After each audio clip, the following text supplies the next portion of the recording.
Hello students, I am Dr. Himanshu Kanpal, Assistant Professor English, Government MS College for Women, Bikaner.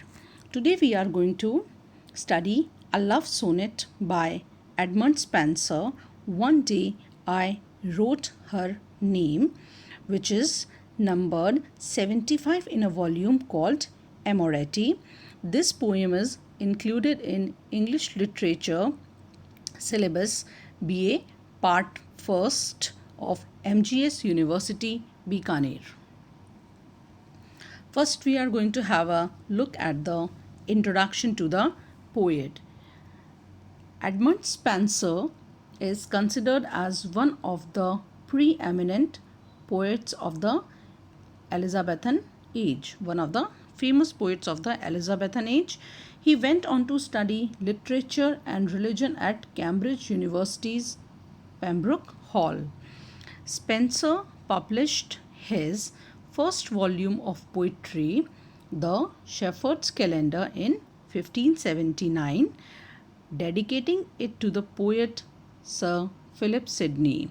He was also the author of The Fairy Queen, which is published in 1596, a major allegorical poem, and wrote Amoretti and Epithalamion, a sonnet sequence which is dedicated to his second wife Elizabeth Boyle.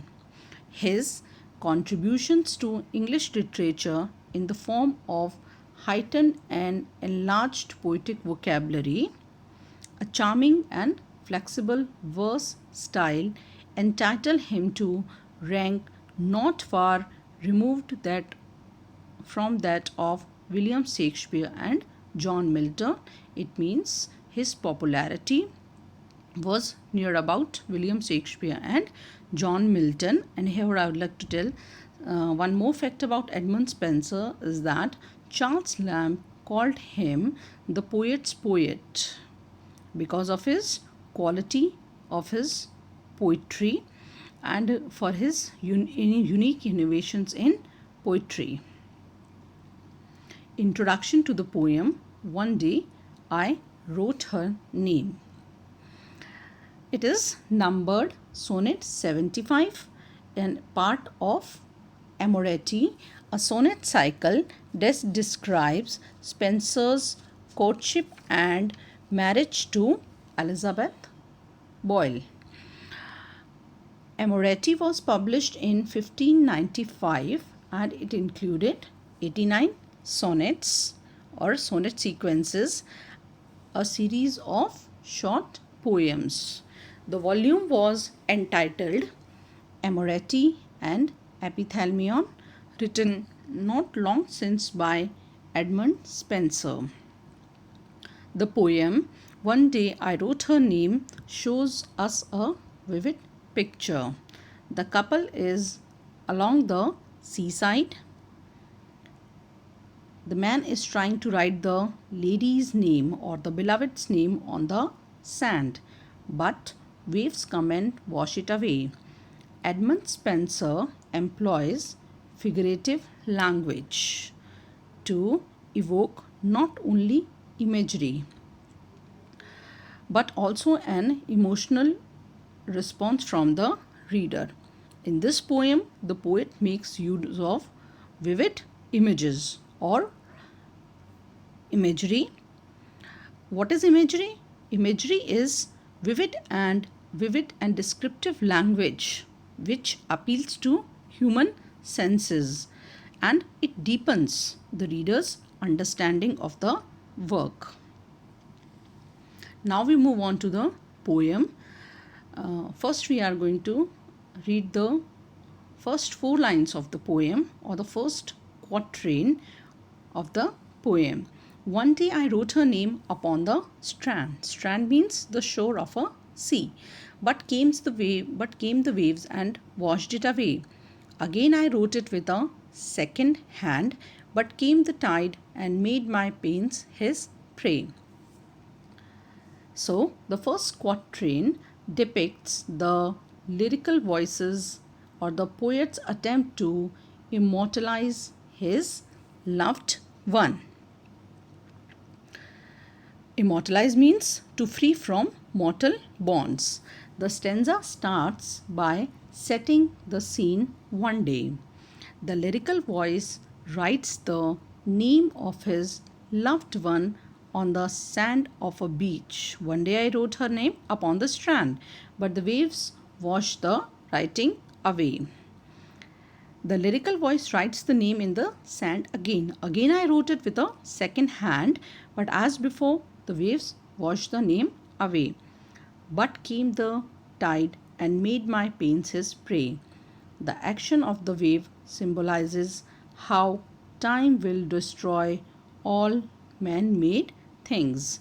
To emphasize this action, the waves are personified. Personified means to give human qualities to inanimate objects, as they washed it away and made my pains his prey. There is a use of metaphor in the quatrain, that is in the last line of the poem. The poet refers to his writing as his pains, and this language seems to suggest that writing, even just the writing of his beloved names in the sand, is hard work. His pains means hard work. Poet makes use of metaphor to describe his pains as hard work.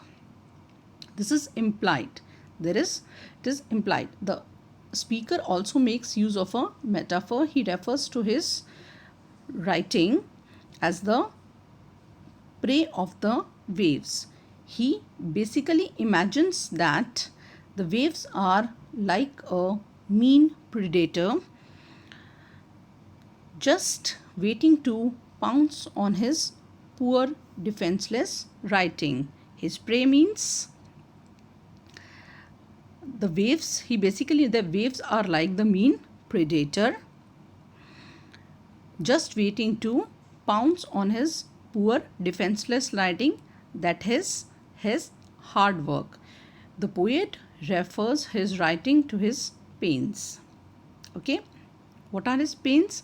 That he is doing the hard work, and like a mean predator, the waves are just waiting, because the poet has personified the waves like a mean predator just waiting to pounce on his poor defenseless writing.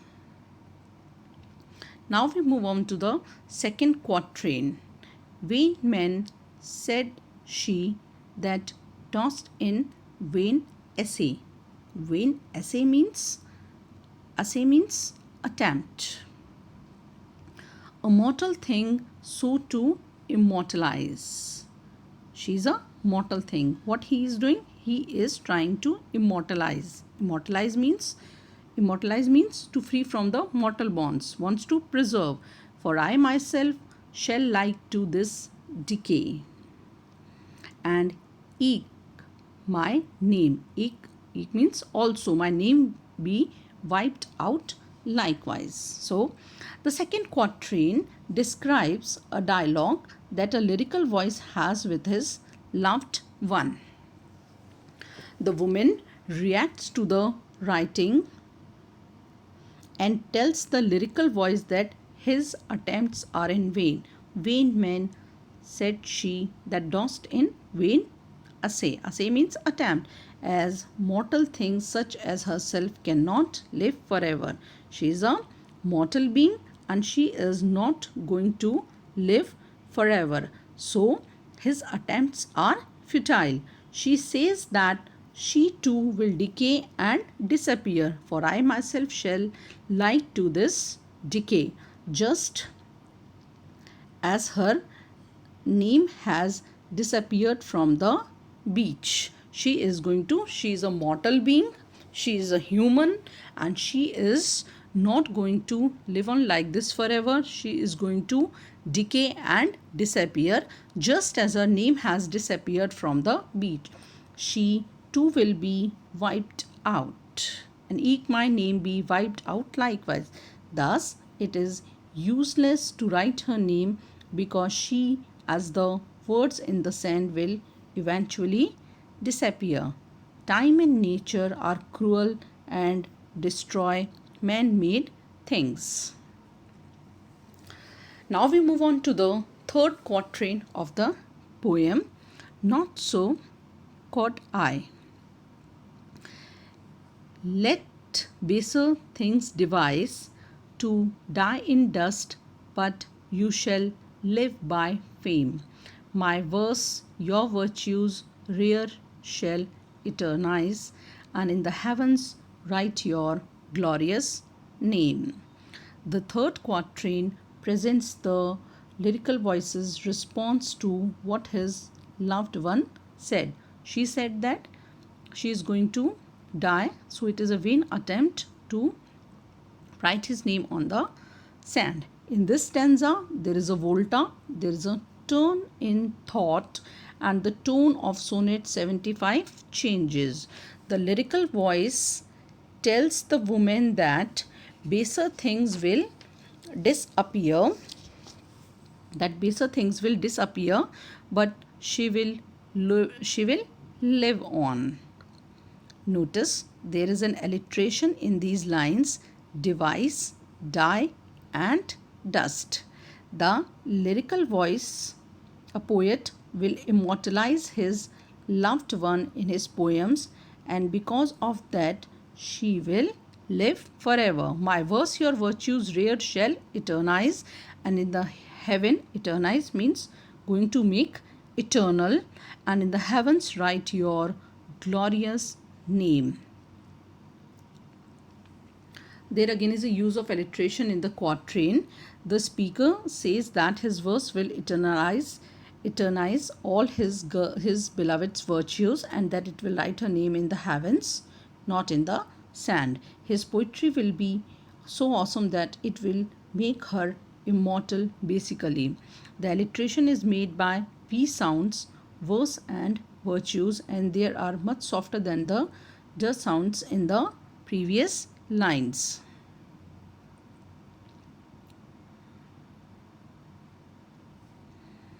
The final couplet summarizes: where when as death shall all the world subdue, our love shall live and later life renew.